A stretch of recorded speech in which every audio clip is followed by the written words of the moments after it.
"Sir, could you pretend to be my husband just for one day?" whispered the fat 18-year-old. The Colorado sun was sinking low, spilling gold across the dusty main street. But inside the Willow Creek saloon, the air was thick with smoke, whiskey, and cruel laughter. On the auction block, trembling under the gaze of half the town, stood Sabrina Cole, just 18, with soft curves and downcast eyes. She tried to make herself small, to disappear, but there was no escaping the drunken jeers. "She's built like a mule," one man called, and the crowd erupted in laughter. "You'll need 2 chairs just to sit her down," another sneered. Her father slouched over a bottle at the bar, slammed his hand against the counter. "Who'll take her? My debts are deep, but she's strong enough to work 'em off. A fine price for a fat girl who can haul and scrub." Sabrina's cheeks burned scarlet, her hands twisting at her skirts. She longed for the floorboards to swallow her whole. But the jeers only grew louder when the saloon keeper himself stepped forward, licking his lips. "I'll clear your debts, Jeb Cole," he smirked. "The girl can work in my upstairs rooms. She'll earn every dime." The men roared with laughter. Sabrina's heart froze. She knew what upstairs rooms meant. She backed away, desperate, eyes darting for escape. And then she saw him. At the back of the saloon, leaning against the wall, stood Christian Hale, broad-shouldered, sun-browned, with eyes like storm clouds and a quiet strength that made men shift uneasily. A rancher, an outsider, known more for his hard work than his words. Hope flickered in her chest. She stumbled toward him, voice trembling as she whispered, "Sir, could you pretend to be my husband just for one day?" Christian's eyes softened, resolve hardened, and with that the room's balance shifted. The saloon reeked of stale tobacco and spilled whiskey, its air thick with the sound of men laughing at another's misery. Sabrina Cole stood at the center of it all, her chin bowed, her body trembling. She had been mocked before, but never like this, never so publicly. Never with her own father leading the charge. Her father, Jeb Cole, had long been known as a gambler and drunk. Cards and whiskey mattered more to him than his only daughter. Tonight, his luck had run out. With a stack of debts and no coin left, he had turned to the one possession he could still trade, Sabrina. "Come on, boys," Jeb slurred, swaying on his stool. "She's a sturdy girl, worth her weight in work. Big as she is, she'll last longer than most of your scrawny wives." The men howled, some slapping the tables, others whistling cruelly. Sabrina felt each word like a lash. She wanted to cry, to run, but her father's hand, clamped hard around her arm, had dragged her here. Then the saloon keeper stepped forward. Jonas Pike was a man with a permanent sneer and greedy eyes. He wiped his hands on his apron, his gaze crawling over her with sickening intent. "I'll take her," he said smoothly. "Jeb's debt's cleared in full. She can work upstairs, earn her keep, and then some." The crowd roared. The implication was clear.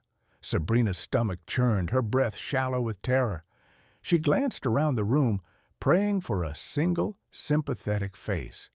Most men smirked, some avoided her eyes, and then she saw him, Christian Hale.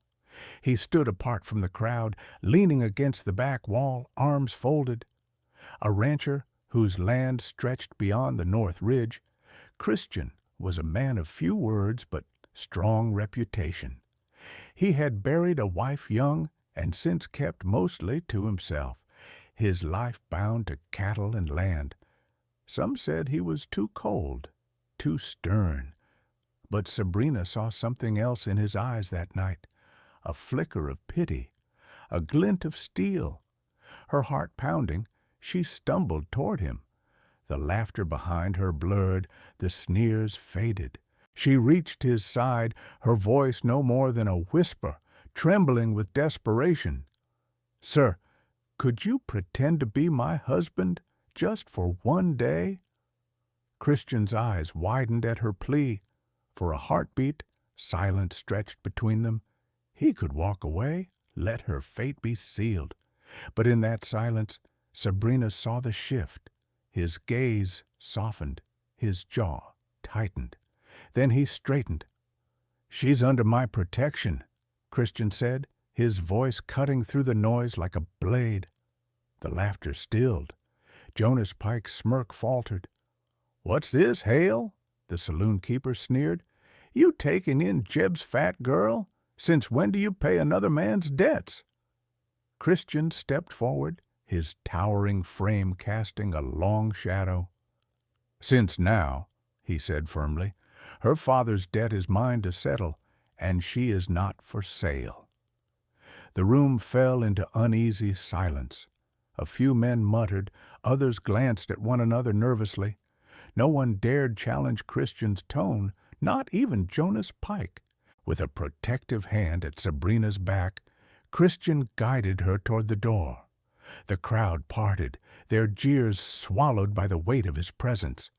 For the first time in years, Sabrina felt something bloom in her chest, small, fragile, but real. Safety. The wagon wheels groaned as they rolled away from the saloon, creaking over the hard-packed dirt of Willow Creek's main street. Sabrina sat stiffly on the wooden bench beside Christian, her hands clasped tightly in her lap. She dared not look back, though she knew the whole town was watching. She could almost feel their stares burning into her back, their whispers that she was a burden, a scandal, a fat girl desperate enough to beg for protection. The cool night air bit her cheeks, carrying the scent of dust and sagebrush. Beside her, Christian handled the reins with steady hands. His silence pressed on her like another weight, though not unkind more the silence of a man thinking carefully, measuring his words before speaking. After a long while, Sabrina found her voice. "You didn't have to do that," she said softly, eyes still fixed on her clasped fingers. Christian's gaze stayed on the road ahead. "Yes, I did." The certainty in his tone startled her. She turned, studying the hard lines of his jaw, the faint stubble on his cheeks, the way his brow furrowed as though he carried more than just the reins. "They'll say terrible things about you now," she whispered, "that you bought me, that I tricked you." "Let them talk," Christian replied. His voice was calm, steady as the horse's trot. "Words don't break a man, or a woman. Only lies we believe about ourselves do that." Sabrina swallowed hard, blinking back sudden tears. No one had ever spoken like that to her. The road climbed gently out of the valley, moonlight spilling silver over the hills. Shadows of cottonwood swayed across the trail. For the first time in years, Sabrina felt the world around her rather than the jeers behind her. She breathed in the night air, and it smelled almost like freedom. When they crested the ridge, Christian pulled the wagon to a halt. Below stretched miles of open land, his ranch lying quiet under the stars. Fences traced long lines, pastures spread wide, and a small cabin sat nestled against a stand of pines. Smoke no longer rose from its chimney, its hearth had gone cold some time ago. "That's your home?" Sabrina asked, her voice hushed. Christian nodded. "Ours for now." He glanced at her quickly, then added, "You'll be safe there." The words tightened her throat. Safe. She had never known what that meant, not truly. They rode the rest of the way in silence. By the time they reached the cabin, the horses were lathered and Sabrina's eyelids heavy. Christian helped her down, his hand steady at her elbow. She expected the touch to be rough, dismissive, but it was careful, almost reverent, as though he feared she might break. Inside, the cabin was modest but tidy. A table stood near the hearth, chairs tucked neatly beneath. A rifle leaned in the corner, and shelves lined with jars of beans and flour filled one wall. It was not grand, but it was home. Christian lit the lamp, its glow spilling across the wooden walls. "Sit," he said, pulling out a chair for her. Sabrina obeyed, unsure of where to put her hands, her eyes darting nervously around the room. Christian moved with quiet efficiency, setting a pot on the stove, adding beans and salt pork. The smell soon filled the cabin, warm and rich. When he placed a steaming bowl before her, she whispered, "Thank you." "You're welcome," he said simply. Then, after a pause, "Eat. You've had nothing all day." She lifted the spoon, her hands still trembling. The food was simple, but to her it tasted like grace. Afterward, she insisted on washing the dishes. Christian raised an eyebrow, clearly surprised, but he let her. As she stood at the basin, sleeves rolled up, she felt perhaps for the first time in her life useful. That night, Christian showed her to the small room at the back of the cabin. "This was Sarah's sewing room," he said quietly, his voice tinged with something unspoken. "It's yours now, if you'll take it." Sabrina touched the doorframe, her chest tight. No man had ever given her a room of her own. As she lay down that night, wrapped in a quilt smelling faintly of cedar, Sabrina felt the faint stirrings of something she had never known before. Not love, she dared not name it yet, but safety, dignity, the fragile hope of belonging. The next morning, sunlight streamed through the small window of the sewing room, painting the floorboards in gold. Sabrina woke to the scent of coffee and wood smoke. For a moment, she lay still, unsure where she was until the quilt's weight and the faint creak of boots on the floor reminded her. Christian's cabin. Safety. She rose, smoothing her dress, and stepped into the main room. Christian stood by the hearth, pouring coffee into 2 tin mugs. His shirt sleeves were rolled, his hair damp from the pump outside. He looked up briefly and nodded. "Morning," he said. "Morning," she whispered back. He slid a mug toward her and set a plate of biscuits on the table. "Eat, then I'll show you the place." The biscuits were rough, not the buttery kind she remembered her mother making, but warm and filling. She ate slowly, aware of Christian's quiet presence across from her. He didn't stare, didn't smirk. He simply ate in silence, as though sharing a table with her was the most natural thing in the world.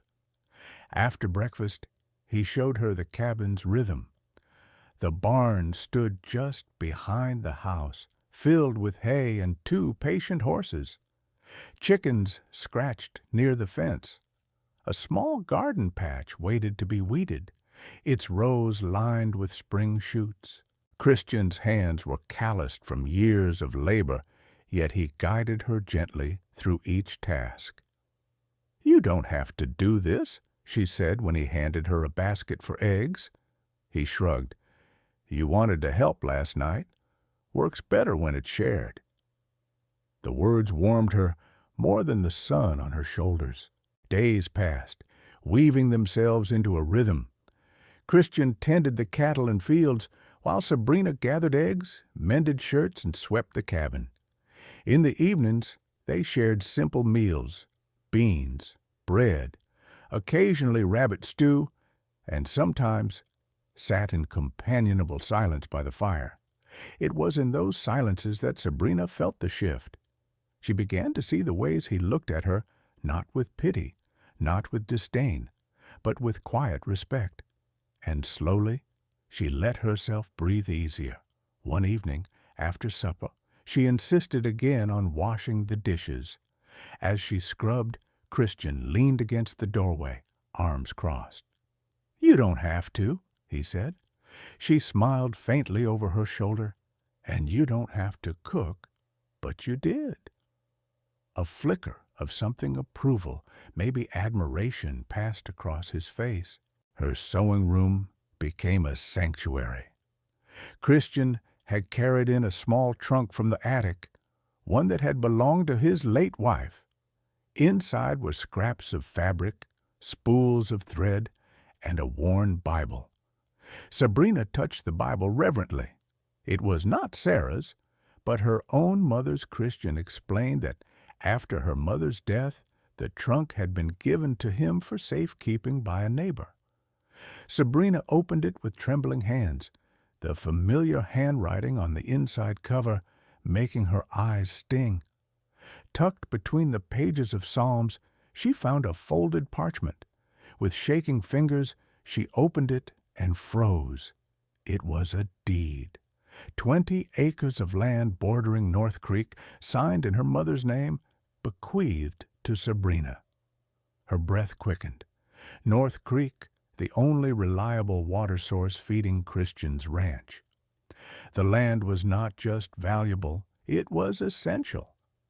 When she showed it to Christian, his expression hardened. He spread the parchment on the table, tracing the lines with a calloused finger. "This land," his voice was low, heavy, "it's worth more than gold, and if Pike or any of his kind know about it—" He stopped, eyes narrowing with sudden realization. That's why he wanted you, not just to shame you. He knew. Sabrina's chest tightened. "Then I've brought danger to your door." Christian shook his head firmly. "No, you've brought truth. This deed is yours. Your mother wanted you to have it, and I'll make sure no one takes it." His words steadied her, yet fear gnawed at her edges. If Jonas Pike knew of the deed, he wouldn't stop. That night, Sabrina lay awake, the quilt pulled tight around her. The cabin creaked with the wind, the fire snapping faintly in the hearth. Yet for all her fear, she felt something stronger beneath it. Christian's presence. His voice when he'd said, "I'll make sure no one takes it." For the first time, she wondered if safety wasn't just a place, but a man who chose again and again to stand beside her. The peace of the ranch didn't last long. A week after Sabrina discovered the deed, the first shadow appeared on the horizon. 3 men on horseback, rough-faced and sharp-eyed, circling Christian's property like wolves testing a fence. Sabrina was gathering eggs when she noticed them. Their laughter carried across the fields, cruel and low. One of them tipped his hat mockingly in her direction. Another spat in the dirt. Though they never crossed the fence, their presence alone was enough to twist her stomach into knots. When Christian came from the barn, his jaw tightened at the sight. He stood tall, silent, until the riders finally turned their horses and disappeared over the ridge. "Pike's men," he muttered, eyes still on the horizon. That night, Christian found forged papers stuffed under the door, a false deed with Pike's name scrawled across it, claiming both Sabrina's land and the water rights of North Creek. Christian's fists clenched around the parchment. "He's moving fast," he said grimly. "He knows what this land means." Sabrina's chest constricted. "And it's my fault," she whispered. "If I hadn't come here, if I hadn't brought that deed," Christian cut her off. "Don't! This isn't your fault." But his voice was tight, strained. Later that night, when he thought she was asleep, she heard him pacing by the fire, muttering under his breath, "Too dangerous. I can't keep her here." The words pierced deeper than any knife. The next morning, Christian left early to ride the perimeter, rifle across his saddle. Sabrina sat at the table with her mother's Bible open, her hands trembling over the deed. His muttered words replayed in her mind, "Too dangerous. Can't keep her here." Perhaps he was right. She had brought trouble to his door. He had saved her once, but she couldn't ask him to risk his life, his ranch, for her.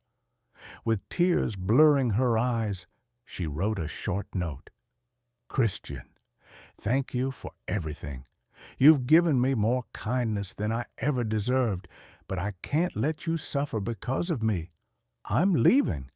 The deed is tucked inside this Bible. Please use it to protect your ranch. Sabrina." She folded the note carefully, placed it atop the Bible on the table, and pressed her palm over it in farewell.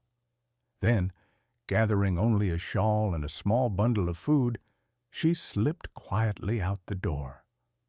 The dawn air was cold against her cheeks as she crossed the yard. She didn't take the road. She turned toward the mountains, hoping to lose herself where Pike's men couldn't find her.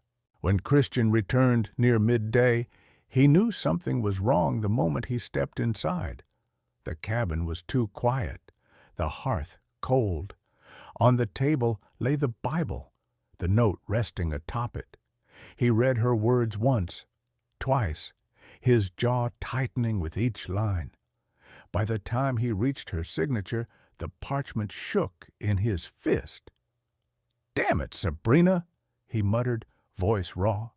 His gaze fell on the Bible, the deed tucked safely inside, just as she had promised.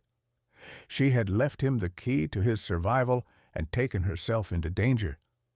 Christian's heart pounded. For years he had lived in silence, burying his grief, convincing himself he needed no one. But in the short weeks Sabrina had been with him, her laughter, her quiet courage, her way of softening even his harshest days, she had become something he couldn't lose. And now she was gone. Without hesitation, he saddled his horse, slung his rifle across his back, and rode hard toward the mountains. The saloon keeper wanted the land. The hired men wanted control. But Christian wanted only one thing, to bring Sabrina back safely. And this time he swore he would make her believe she was never a burden. She was his choice, his partner, his future. The mountains loomed dark and sharp against the sky as Sabrina pushed herself higher along the rocky path. Her shawl was thin against the wind, her feet stumbling over roots and loose stones. Each step away from Christian's cabin tore at her, but she told herself it was for the best. Better to vanish than to see him lose everything because of her. Behind her, the sound of horses broke the silence. She froze. Pike's men. They fanned out on the trail, grinning like wolves. "There she is," one drawled. "The fat girl with land worth more than gold." Sabrina's heart slammed.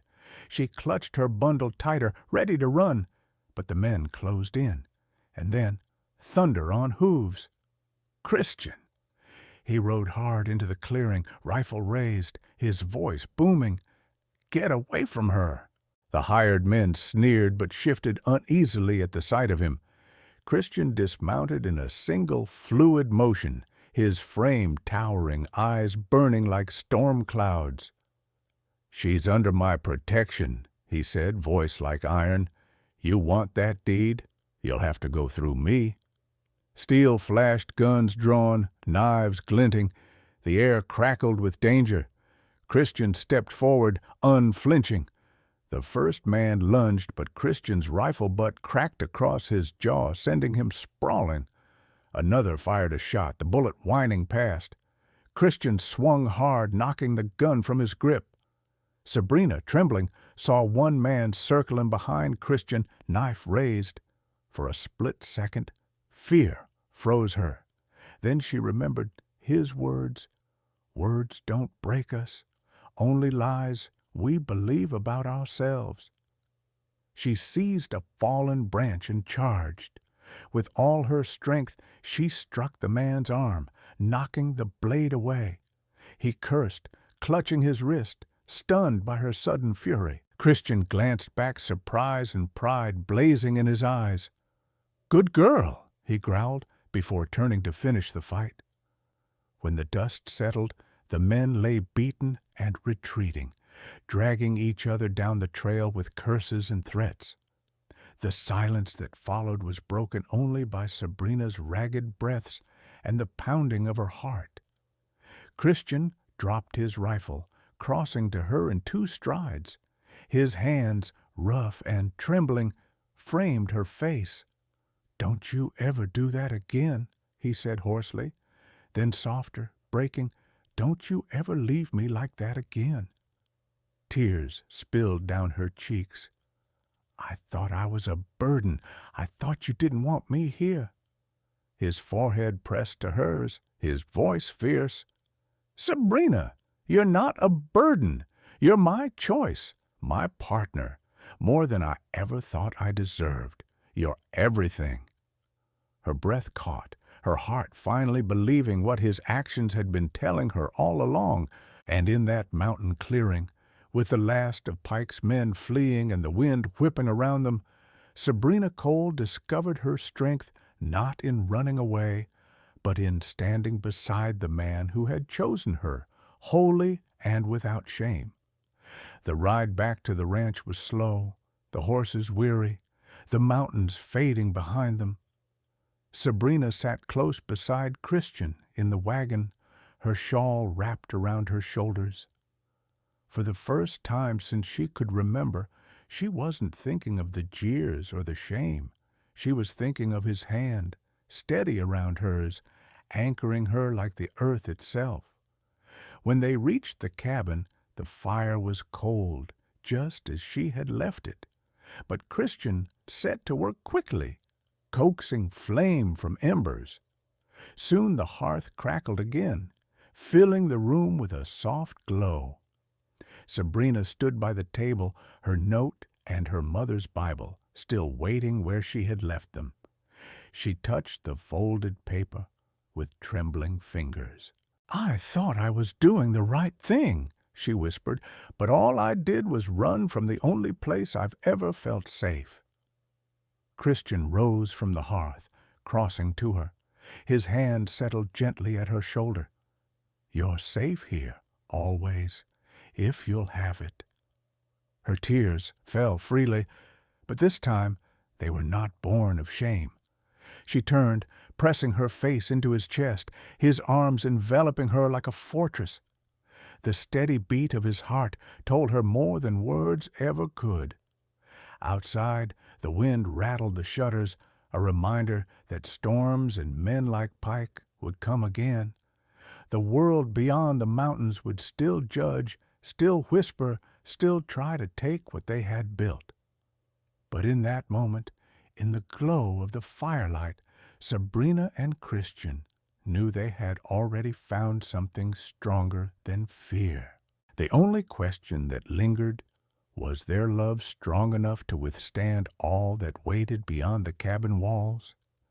Every story like this reminds us that love isn't about perfection. It's about protection, choice, and being truly seen. Sabrina thought she was only a burden until Christian showed her that she was worth fighting for, worth keeping.